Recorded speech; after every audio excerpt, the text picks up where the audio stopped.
Salve, salve galera do outro lado! Sejam bem-vindos ao nosso Cantinho do Terror.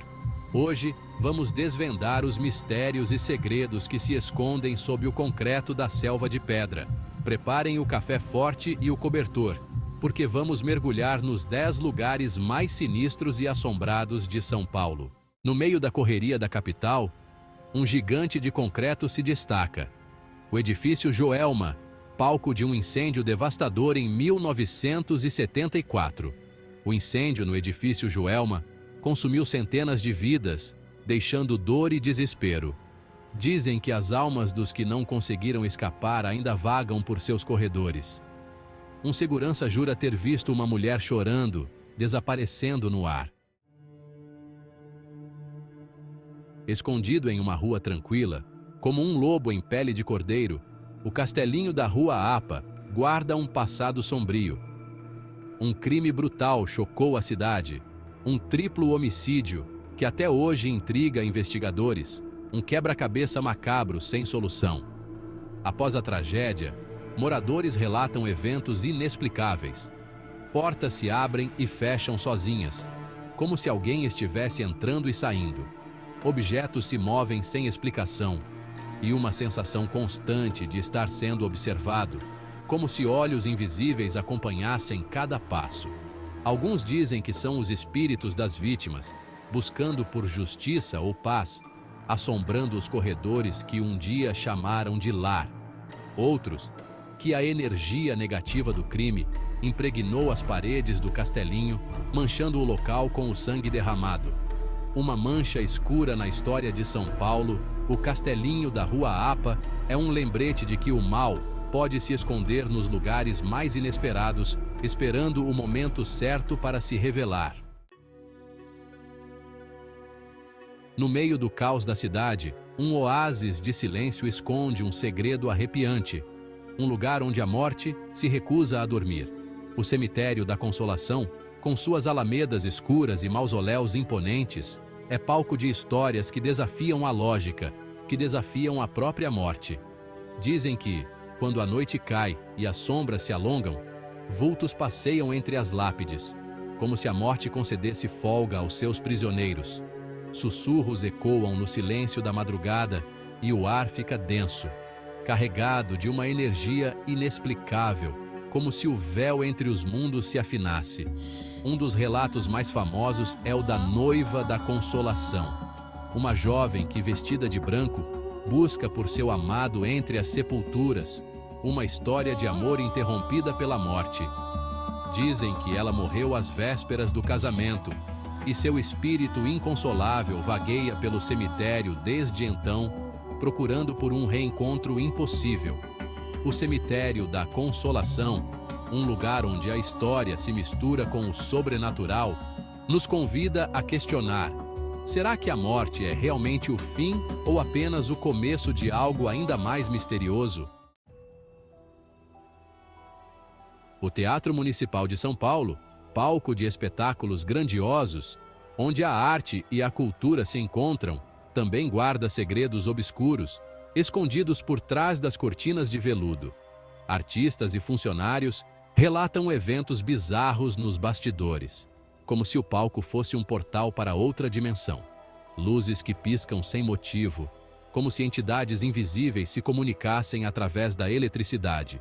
Ruídos estranhos durante a madrugada e a sensação constante de estar sendo observado, como se alguém os assistisse nos camarins escuros. Dizem que o fantasma de um antigo maestro ainda rege a orquestra nas noites silenciosas. Um maestro que se recusa a abandonar seu posto, mesmo após a morte. Músicos relatam sentir sua presença durante os ensaios, e alguns chegam a afirmar já terem visto sua figura fantasmagórica no fosso da orquestra. Um maestro espectral regendo sua última sinfonia.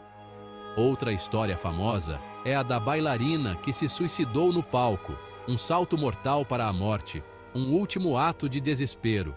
Dizem que ela ainda dança nos camarins vazios, ensaiando para um público que não pode vê-la, e seu choro ecoa pelos corredores, um lamento fantasmagórico que ecoa pelos corredores vazios. O Hospital Humberto I, outrora um local de cura, onde a esperança se agarrava a um fio de vida, hoje é um símbolo de decadência e mistério, um esqueleto de concreto assombrado pelo passado. Abandonado há anos, o prédio guarda em suas paredes os ecos de dor, sofrimento e, dizem, de espíritos inquietos, almas que não encontraram descanso. Relatos de enfermeiras fantasmagóricas que ainda cuidam dos pacientes, como se o tempo não tivesse parado. Gemidos de dor que ecoam pelos corredores vazios e vultos que se escondem nas sombras são apenas algumas das histórias que cercam o local, histórias que fazem os cabelos da nuca arrepiarem. Moradores da região evitam se aproximar do hospital, principalmente à noite, quando as sombras dançam e os sussurros ecoam mais alto. Dizem que a energia do local é pesada, carregada de medo e tristeza, como se as paredes absorvessem o sofrimento daqueles que por ali passaram. O Hospital Humberto I, um lembrete de que a morte nem sempre significa o fim, mas pode ser apenas o começo de uma nova jornada. O edifício Martinelli, símbolo da verticalização de São Paulo, esconde um passado obscuro. Histórias de suicídios e tragédias macabras permeiam seus corredores. Dizem que o fantasma de Giuseppe Martinelli assombra os andares mais altos. Alguns afirmam tê-lo visto vagando pelos corredores. Outro relato é o da loira do banheiro, uma jovem que se jogou do alto do edifício. Dizem que ela aparece no banheiro feminino, pedindo ajuda para encontrar a saída. O edifício Martinelli, um marco da arquitetura, guarda um lado sombrio e misterioso. A casa de Dona Yayá, um casarão antigo no bairro da Bela Vista, um testemunho silencioso do passado, guarda a história trágica de sua antiga moradora, Dona Yayá, uma alma aprisionada em vida. Considerada louca pela própria família, ela passou anos confinada em um dos quartos da casa, até sua morte em 1961, um cativeiro em sua própria casa. Após sua morte, a casa se tornou um museu, mas os visitantes relatam sentir uma presença constante e opressiva, como se Dona Yayá ainda estivesse ali. Objetos se movem sozinhos, portas se abrem e fecham sem explicação, e o perfume de Dona Yayá ainda paira no ar, como se ela se recusasse a abandonar o único lar que conheceu. Alguns acreditam que o espírito de Dona Yayá, ainda aprisionado à casa, busca por liberdade e vingança, um fantasma que clama por justiça. A casa de Dona Yayá, um lembrete de que a crueldade e o preconceito podem deixar marcas profundas, que transcendem o tempo e se manifestam de maneiras assustadoras, um grito silencioso contra a injustiça.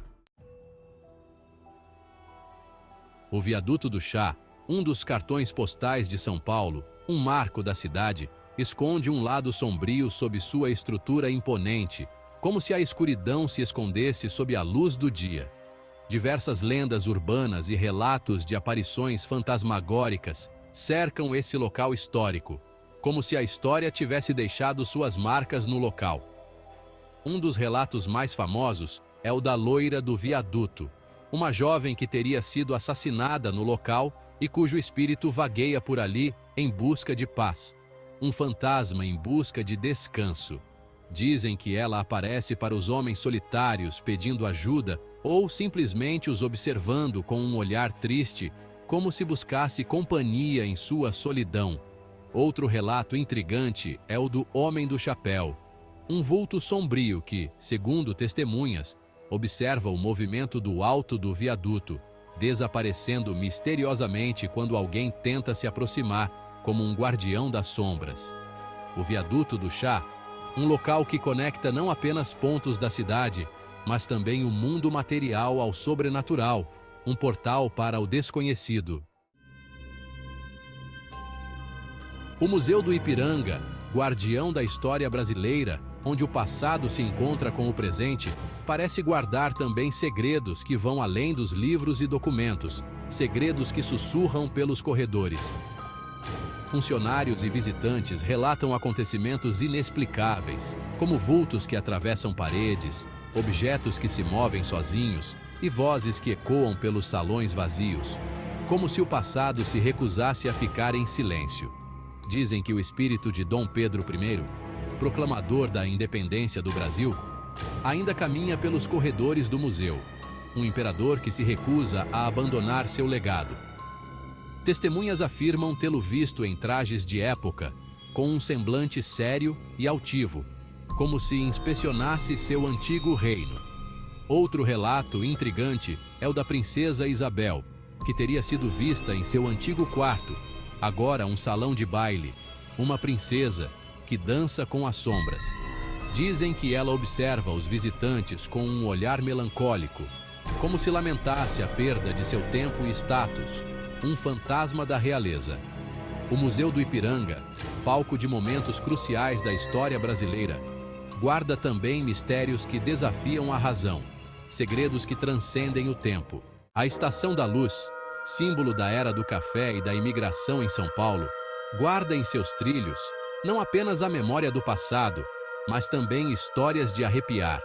Funcionários e passageiros relatam vultos que atravessam as plataformas, o som de passos que ecoam na madrugada como se os fantasmas dos passageiros do passado ainda perambulassem por ali.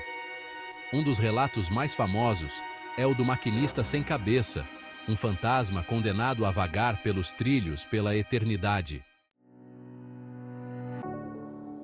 E aí, galera? Deu para sentir um friozinho na espinha? São Paulo é realmente uma cidade que nunca dorme, nem mesmo os que já se foram. Mas e aí?